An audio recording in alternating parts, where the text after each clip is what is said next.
I was born for this. I was born for this.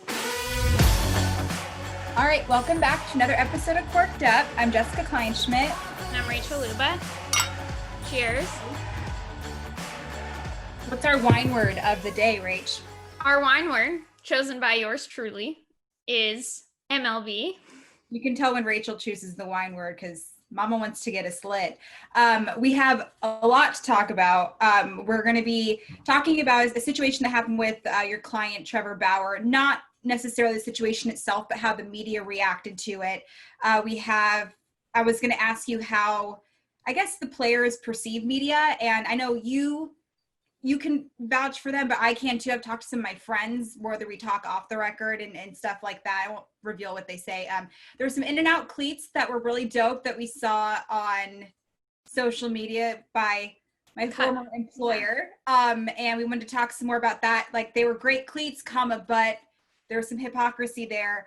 And we have some bad DMs to go through, which I'm really looking forward to. And we have some shout outs to give to a homie who donated some money on our behalf. So we're going to get started. And the first thing we're going to talk about is the situation. Obviously, y'all know I'm obsessed with Joey Votto, and he's on the same team as Trevor. An error was made, an uncharacteristic error by Joey Votto, and Trevor Bauer was pretty pumped about it. And the next frame after this error by Joey was made is Trevor in the dugout, and he's pretty pissed off. It's pretty obvious. And that's one part of it. MLB Network went on to discuss this, and how MLB Network reacted was it was a game that they had was it's whatever, or should we be worried? Yeah. The panel said they should be worried about how he was reacting. Right. They prefaced it too with, like, we know he's really volatile sometimes. Yeah. And is this, should we be worried about this? But I think the other part that is important to bring up too is it wasn't even just, 4 days later that MLB Network talked about it. But right after the start, the media asked Trevor a bunch of questions about it. And they also asked separately his manager, David Bell, about it. And that was something that Trevor even brought up to me after the start and after he did media. It was his frustration with just, the fact that they even brought it up in the way they asked about it. And it was like, oh my God, are we uncovering this dirt? Is there drama? Whatever they were kind of going for there. But he was pretty annoyed with the question, as was, I won't speak for David Bell, but it was just the obsession about him getting fired up in the dugout. Yeah. And so I feel like there was a lot of bait involved. They're baiting around the question, and I obviously work in the media. I'm very familiar with storylines, and unfortunately part of my job is to dig for storylines. You want to find different angles, but it seemed like kind of very careless conversation. Just, let's just go about that. And they kind of attack his character. And it's like, we all know how Trevor is. It's like, but do you guys actually know how Trevor is? That's what's interesting. Right. And I think the part that was so frustrating for Trevor, so I guess just to kind of give everybody who's listening a background on what he said. So there was an error made by Votto. He ends up getting then another 2 strikeouts, I believe. I could be wrong. I forget exactly how the out went or the inning went, but basically then it kind of unravels from there, and he gives up, I don't know, it was like 3 or 4 more runs. He only gets charged with 1 of them, I believe, but he goes back into the dugout. There was also a missed, he threw a wild pitch kind of, and Barnhart, who was catching, fumbled the ball a little around and they were both kind of slow to react, Trevor and him, but another guy scores. And so Trevor's fired up because he's frustrated about, let's be honest, the fact that the Reds are one of the most probably underperforming teams in baseball right now, with the talent that's on that team and then how they're performing. I can see where guys are frustrated. And so he goes into the dugout and he yells, "Let's fucking go," and tells the guys, he's like, "This is unacceptable." He was like, it takes a lot to win an MLB game. And he's not wrong. And I think it was kind of directed at everybody. Like, we need to step it up. This performance is, it's being lazy. We're playing lazy baseball. He's, talking about himself too. Everybody, he's trying to get everybody fired up. And then the media comes out like, oh, why were you yelling at your teammates? David Bell, they asked David Bell, how is that okay? Like, are you okay with this? And to me, and I think to Trevor, it was super frustrating because he's like, I'm competitive. If you ask any of Trevor's teammates, they will tell you when he pitches, the day he's on the mound, he's super competitive.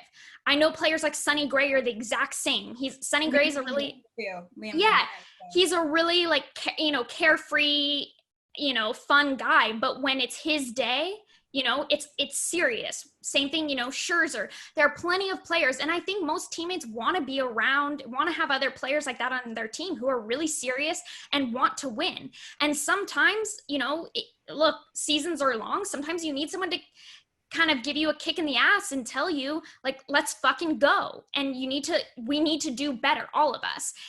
And so for the media to come at him like, this is something bad and the way he reacted, if anything, if I were the media and I see a team that's really talented and is playing lazy baseball like that, I'm going to start asking questions when guys aren't getting fired up in the dugout and aren't concerned and aren't getting frustrated. Not when they're competitive. Like, these are, men who are competitive as hell and they're frustrated and they're trying to get each other fired up. Start asking questions when you don't see that. Yeah, and that's what I was kind of confused about when the media is questioning this. It's like, A, would they even make a comment if this wasn't Trevor Bauer? B, I'm right there with you, because especially with the Reds, right? Not only are they underperforming, but they've got probably the most potential in the league. Yeah.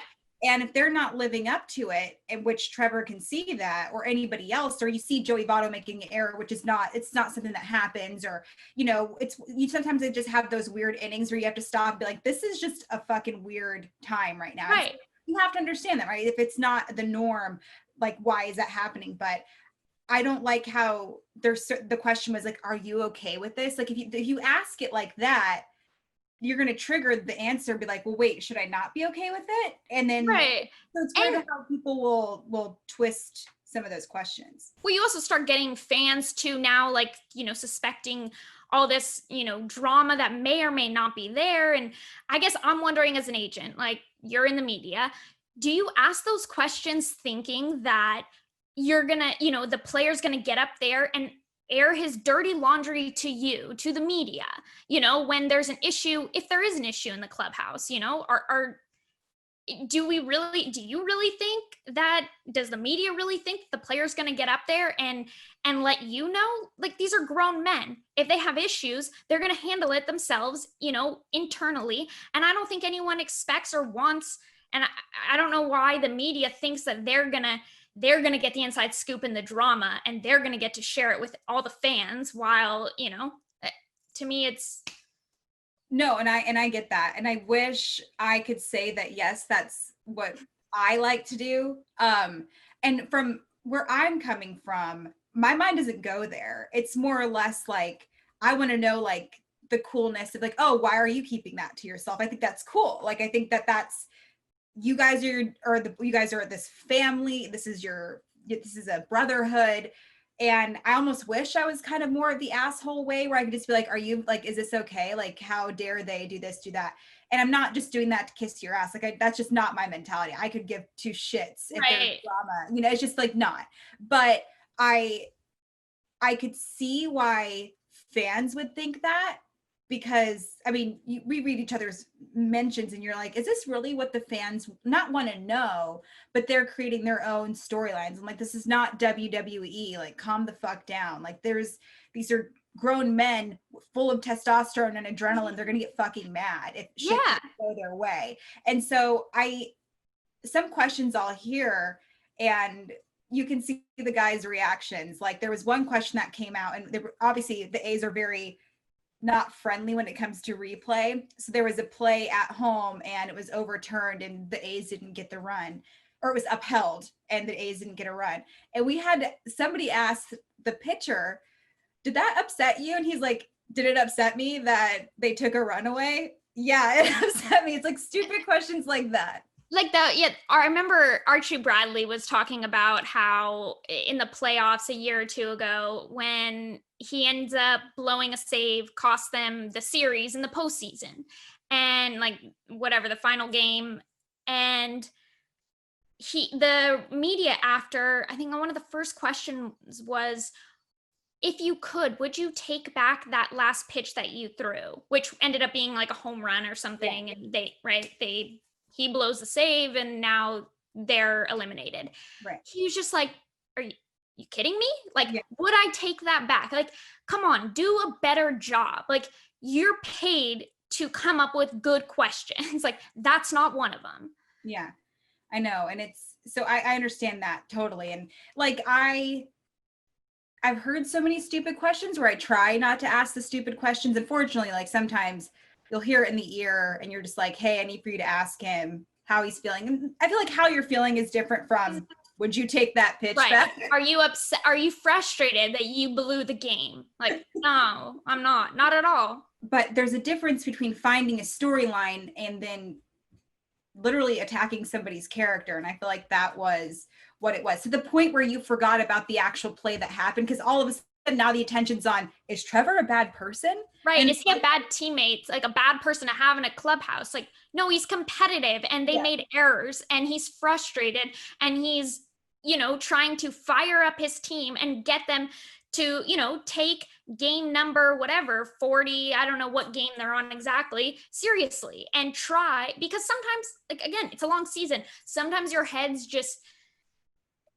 you'd like to, they do this for a living, but you and I both go to work and occasionally like our head we might be distracted a little bit, right? Or we're not giving it 110% for whatever reason. And sometimes we need someone to smack us and be like, yo, get your shit together. Oh yeah, that even happened earlier. I was like struggling today. Like I didn't want to get anything done. And then you have a text message from a girlfriend saying like, Jessica, you need to get your shit together. We know what's happening. And that's probably where the frustration lies. Like if somebody were to see me like giving 60%, knowing that I should be doing it X, Y, and Z, that's them being a good friend or a good teammate. But, and so that's where I just don't understand that. But I guess, and as time goes on, you can tell, especially with rookies, like rookies are going to be very short answers. You think it'd be opposite, right? Like, oh, they're excited to be there. But now it's like, I think they're scared to talk to us because they don't want their words to be twisted, which I totally understand. I freak out constantly that I'm not doing it any justice. And sometimes you do have to be honest with, this is how I saw it. And, even when it comes to plays, the play, like an upheld, like, no, I thought he was safe. Like that's different. Cause Bob Melvin the other day, he was like, did you guys see that play? Was he safe or was he out? Right. And that's a different situation. To me, I guess the issue isn't, it's not how you perceived it, but asking the questions, the way they phrase them, how they're trying to create a story out of either nothing or something that really shouldn't be a story, or isn't their place to be creating a story is just odd. And I don't know, it just felt like, what it reminded me of is this segment is when Jessica Mendoza went on ESPN and was asked about Mike Fiers. And they were like, oh, did you think Mike Fiers was being a bad teammate by outing the Astros? And she's like, yeah, I thought that was really uncool. And I was like, do you actually believe that? Or are you trying to be cool with the players and do like that? So it's like, why don't you just say how you actually feel as opposed to what a good production situation could be? And that's why, especially one of the guys is a former player for the Reds. And that's why you're sitting there, you're like, did you actually play the sport? Like you should understand how competitive these guys actually are. And that's why I think D-Row was like, nah, he's like, we've all been there. And D-Row was totally a guy that's again, you want, to me, at least as an agent, watching the game, I would think media would be you should be more concerned when you see a team as talented as the Reds underperforming. Look at the demographic though, Rach. Look at the demographic of the people covering the game. But I mean, look, I get it. My point is, like, you need to look at that and see, when they're playing the Pirates, who they are one of the worst teams right now in baseball, and you're making careless, lazy, errors like that. I'm concerned of it as the media if I see that and then they just kind of walk back in the dugout like, nah, no big deal, and shrug it off. Like, Oh, that's then I'm asking questions. So yeah. No, I would think that, like, as a member of the media, but like, you didn't appear to be upset, but were you? As opposed to, we see you being upset. That way I'd be like, oh, he's obviously passionate about whatever he's feeling, type of deal. So it's interesting. But like, when somebody, because we talked about MLB trade deadline rumors. So obviously they're in the media. What about shit like that, where it's like, whether, and maybe it's an article I don't really think like anything I write is controversial, but if somebody were to read something and they approached you with it, what, like, constantly we see people being twisted words. I'm sure I'm guilty of it, but like, how would somebody approach that, and how do you talk them down? Because sometimes we just have to write something, you know what I mean? And I mean, as an agent, you just either one, I guess most agents don't use Twitter. I'd be like one of the only ones. But I have no problem, and I've done it before, responding to people and basically telling them why this is baseless, this is wrong, this is inaccurate, this is, misconstrued, whatever it is. But, sometimes you just have to kind of eye roll at it, and, people on Twitter will be people on Twitter and say dumb things and make things up in their heads. But, so sometimes it doesn't make sense to go arguing with, little egg-shaped profiles. It's a member of the media, like, talking out of their ass. I mean, then I'm usually the first one to call them out on it. Yeah. And they don't like it. But Trevor started was it the end of last year? I think he started getting frustrated with how the media was portraying things. And so he literally he was like, at first he decided, he was like, I'm not going to do media anymore. And then, he has to, it's not really a choice. And so he was like, okay, well, rather than sit there and just give him like one word answers, he was like, you know what? Fine, I'll do media. He goes, he bought a tripod, got his phone. Every time he did media, he said, just one sec, let me set my tripod up and my camera, and I'll record this entire thing. And you go and you twist my words in the media, I will be sure to, if it doesn't accurately reflect what I was saying, and if you tried to get some clickbaity thing and make a story out of nothing, then I'll just simply go up and reply, quote, tweet, whatever, and put my video up of the full interview. Everyone can see it, and then everyone can see that you make shit up in your job and you don't do a really good job at it. And I just don't understand what the point of it is, especially in baseball, where it's like, I mean, but I do unfortunately understand that. And there's times where I've had to adjust headlines for it to sound a little bit more clickbaity too. And even my tweets, like, wait till you see da-da-da-da. And so I totally understand that. And that's all about the sell. But you don't twist it to where it's like, wait until you see who X, Y, and Z is sleeping with. And then it's actually him asleep at his locker because he's tired, like it's something like that. But it's definitely interesting to hear it from that.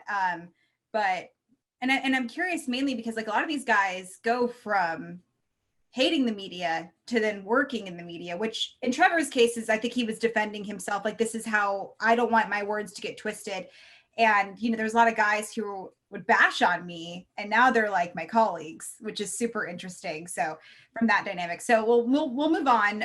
But we need to tackle this, these cleats that I immediately saw. I'm a California resident now. And they were in and out cleats, and they looked really dope. I love them. And my old employer tweeted them out. And you did admit you did like them, but there were some situations where you thought it seemed personal toward Trevor because his cleat situation was viewed differently from, say, these cleats. And it was a situation when it comes to, I don't want to say advertising necessarily, but what happened there? Yeah. So I guess let me preface this too by saying I am a California girl, born and raised, and In-N-Out is my favorite place. And those cleats were so cool. And I am all for having the craziest cleats. I'm all for even controversial cleats to an extent, because look, at the end of the day, controversy brings eyes. We didn't necessarily like that, you know, the Astros scandal happened, but wow, let's be honest, it kind of drew a bunch of eyeballs to baseball during a period, the off season, when usually nobody's talking about baseball. So I'm all for like having crazy cleats, give them freedom to do whatever. Yes, you're going to have some controversial, you know, cleats, and probably my client will be a majority of those cases. I don't know, but that'd be my guess. But either way, I think it's great. However, when, you know, 2 weeks ago, or, you know, whatever it was, when Trevor was going to wear the Free Joe Kelly cleats, it was, you know, a shitstorm with MLBPA having to call, you know, me, having to talk to us about he can't wear these. MLB's really pissed. They're going to, you know, basically impose unprecedented fines and punishments on Trevor for these cleats. Now, the violation that they claimed that, you know, what the clause that he violated, I personally think it was that the cleats cannot upset Manfred, but basically it is that you cannot have cleats with a negative saying or writing on it that negatively reflects an individual or a company or an entity. So because it said Free Joe Kelly, I believe the way that they would argue or they would interpret it is that MLB gave this punishment to Joe Kelly and decided to handle the situation this way. By Trevor wearing Free Joe Kelly cleats, he is basically commenting negatively on, and basically saying he disagrees with how they responded and how they reacted to that situation. That's, to me, it's a stretch, but that's where I think that it was going. So whatever, they were going to levy these unprecedented, you know, punishments on Trevor for doing it. Then, and again, it's like we're taking a part of a clause in the new regulations and we're having to kind of extrapolate and, you know, kind of get a little abstract and, you know, theorize on what it is that Trevor did wrong, because there's nothing explicitly. Right. Now, fast forward 2 weeks to yesterday, and MLB, what is it, Cut 4, yeah, your former company, is post on their Twitter these really cool cleats of In and Out. The, you know, it's like the whole logo and this whole thing. You waited 30 minutes in line to get them. Yeah. Yes, right. Animal style. Animal the style. whole thing. So they are advertising like the coolest cleats. I believe it was Dee Gordon who wore them. They're super cool. I'm all for it. However, in the regulations, so Trevor sees that naturally, and he was like, calls me up, and he was like, I'm confused. He goes, can we go through the regulations again? Can you walk me through it? And just, can you show me how this doesn't violate it? And now this one explicitly violates it. We don't need to extrapolate. We don't need to kind of, you know, like get a little theoretical here on, you know, where it may or may not apply. No, it explicitly says that you cannot advertise a company, you know, logo, entity, anything like that, because they don't want cleats, I guess, being like NASCAR or, you know, whatever. Or what if it's a competitor of, sponsor of MLB, right? So for a whole variety of reasons. But it explicitly says you can't do that. And yet they're advertising these cleats. Not only did they not go out and punish him, but they're saying, wow, these are so cool. And so then Trevor just looks at it as like, okay, look, this explicitly violated your new regulations and you're promoting it. You're saying it's great. Yet mine didn't explicitly violate it. It did. You interpreted it as may or may not violate it, but either way, you know, it comes down to, does Trevor and his agent, you know, want to go and risk, you know, having to argue that in front of a non-neutral party, the MLB arbitrator, and, you know, what are the odds? that we win, basically slim. So that's kind of what I think he was frustrated about. And I understand his frustration. Again, like, I'm all for, like, let's let guys have the coolest cleats, even if they're controversial, even if we have to deal with them and say, like, look, if you have controversial cleats, you know, if we decide that they're too controversial to wear, we'll make you, you know, whatever it is, like alter it or something. Yeah, or, you know, we'll give you a warning, and if you do it again, then maybe it's just like, I don't know, a small fine. But basically, I don't even think that should be an issue. But like, let them have controversial cleats. You know, again, there's a line, and that makes it a really, you know, kind of like that's a difficult threshold to have of just what's too controversial. But look, like, obviously Manfred's already deciding what is controversial and what's not, and that's how he's interpreting the Joe Kelly cleats as too controversial. But I don't know, let the guys wear cleats that, you know, they like, that show their personality, that get people riled up, that get people excited, that get people retweeting about it. That's what MLB needs. So I'll play devil's advocate for a second. So I'm just some random fan, right?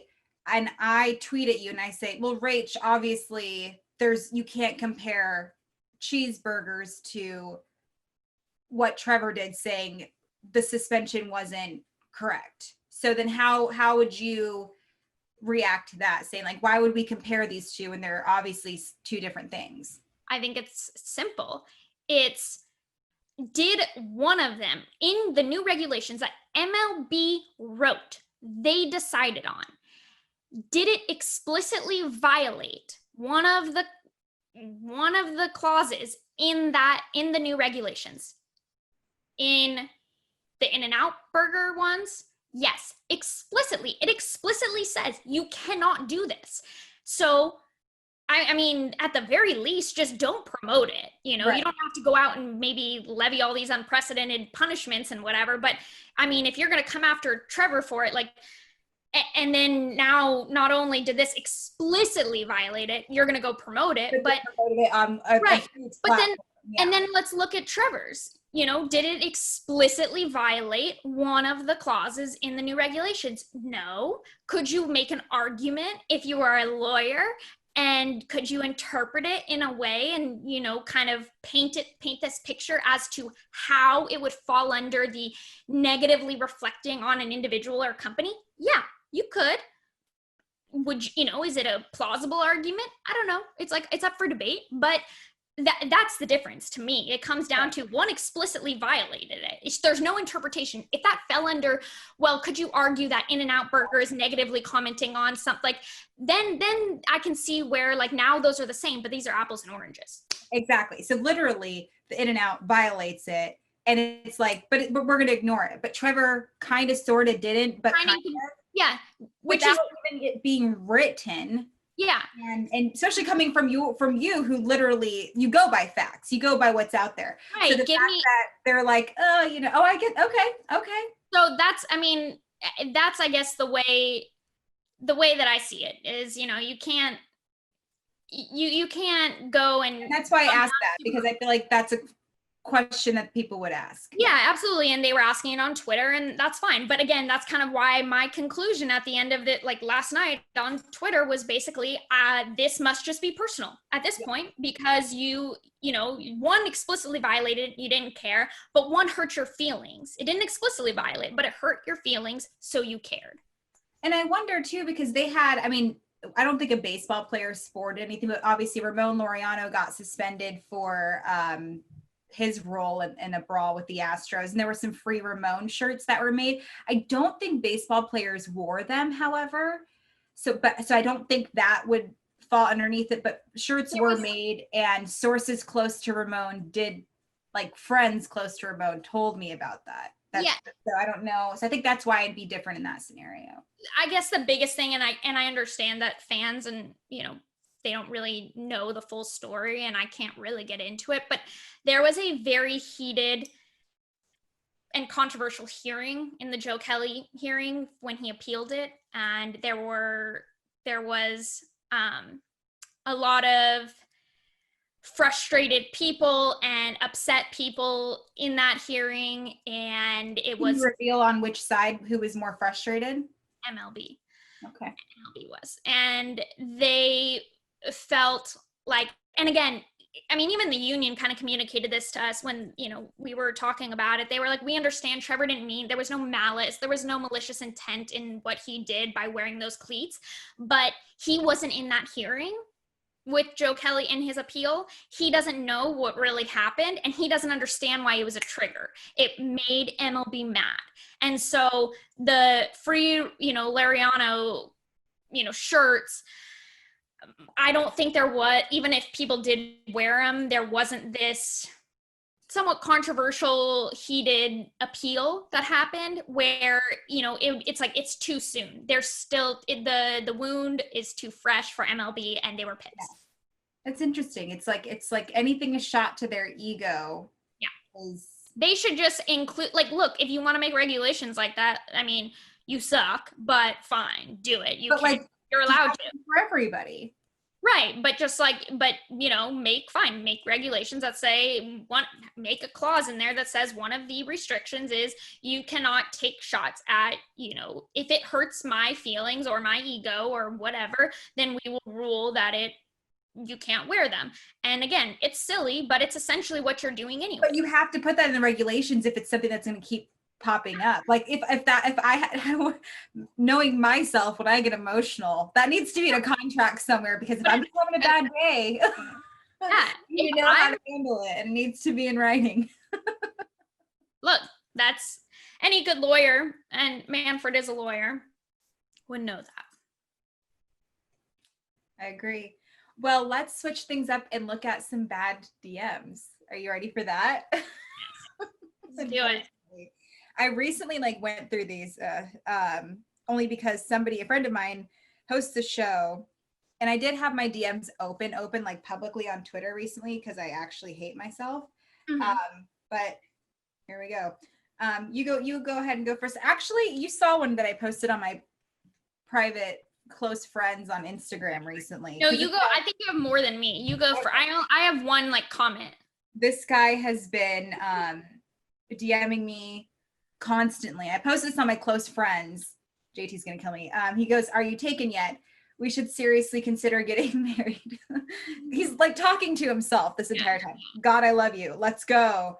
I think like the A's one or something. So he DM'd me. But he will keep doing it and keep doing it. And then so yeah, and he's been having really great conversations with himself. Another guy said, "I'm a single dad of 2 baby girls." And then he sent a picture of himself sticking his tongue out. This one's my favorite, Rach. You're gonna love this. "Hey, I'm a huge fan and you're beautiful, but this is embarrassing, but I don't know what else to do. Anyway, you could help me out with some cash. I would really appreciate it. Thank you."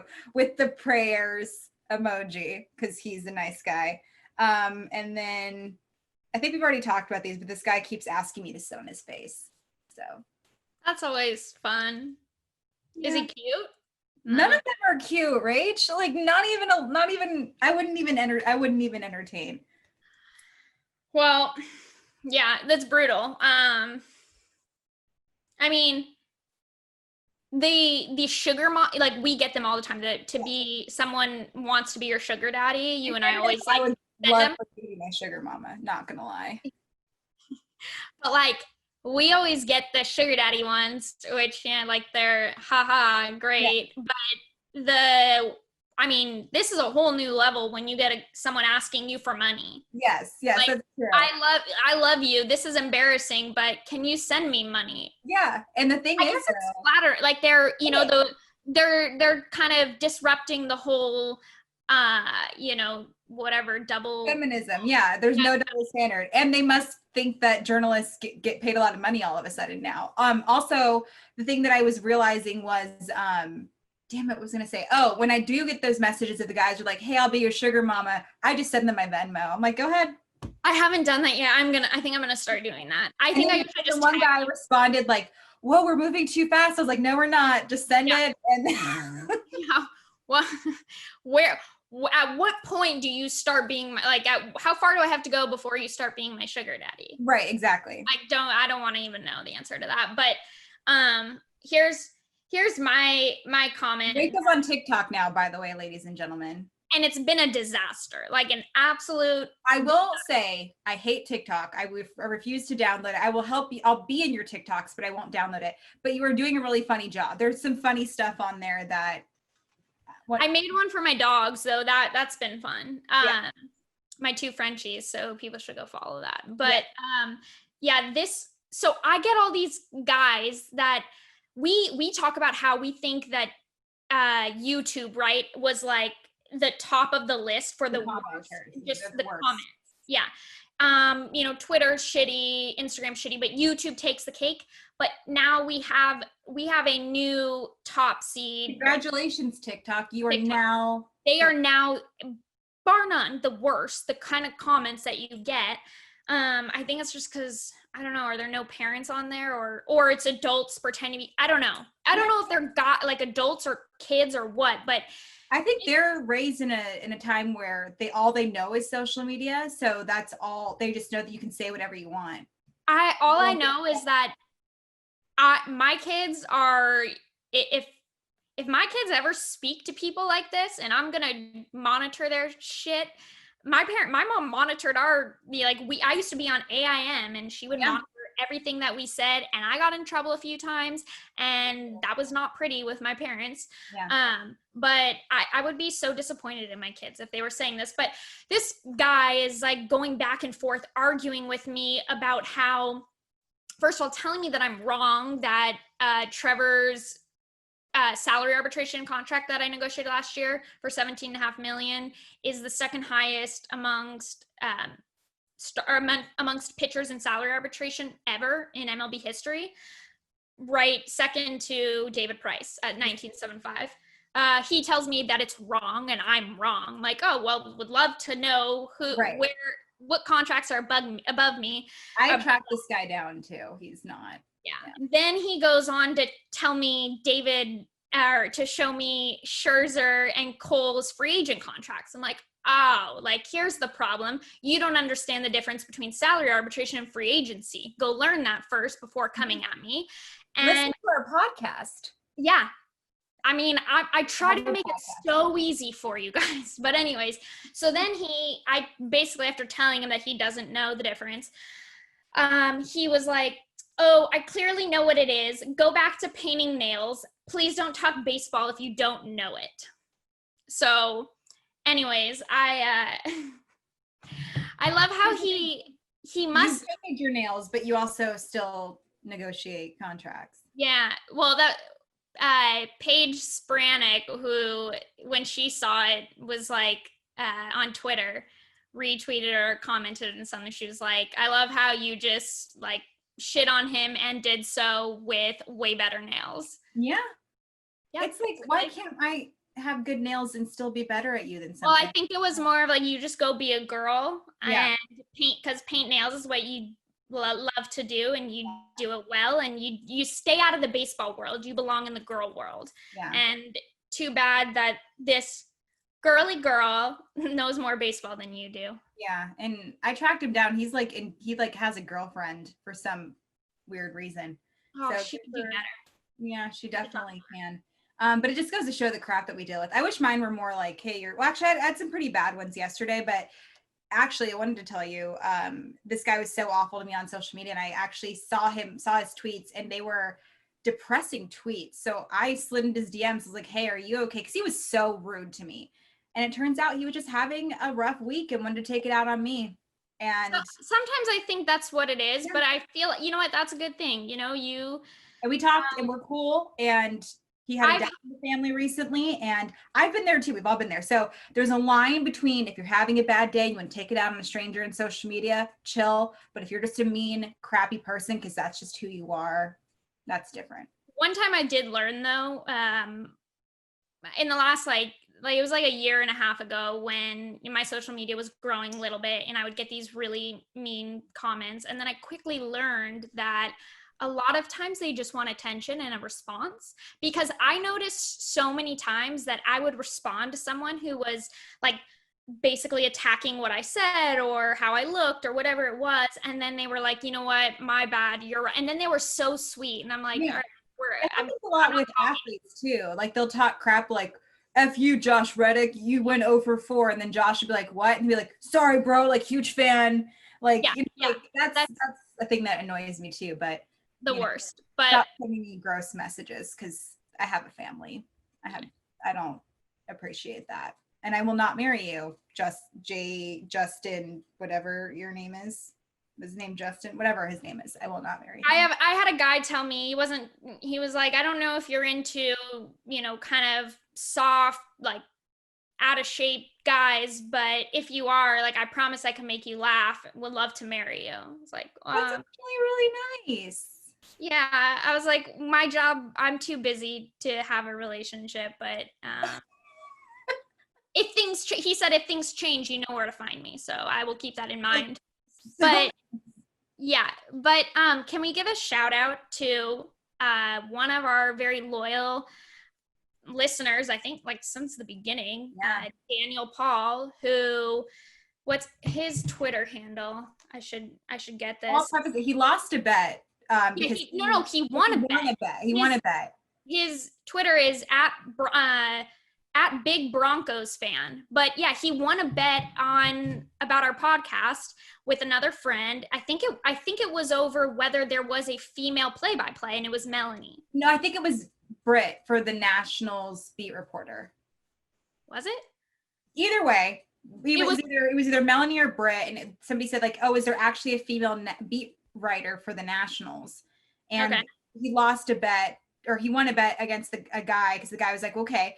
And he was like, cool, well, I won money and I would love to make a donation to a charity of your choosing. And he did that. He ended up making a donation to Women's Sports Foundation, which supports, women playing sports, women in sports, which I know both of us are passionate about. So that was really cool that he did it. He even sent us like a copy of the receipt to show he really did make that donation. Yeah. So that's really cool. He's got a daughter, I believe. She's a teenager. But that's really, I love when young girls are raised by these men that, support women pursuing their dreams regardless of, the industry. So I agree. And the thing that I like about us too is like, we're not like, oh, you have to work in sports, because we're not like that. But I definitely am the person to say like, you need to do what you want to do. Yeah, that was always like, my dad was always like, they used,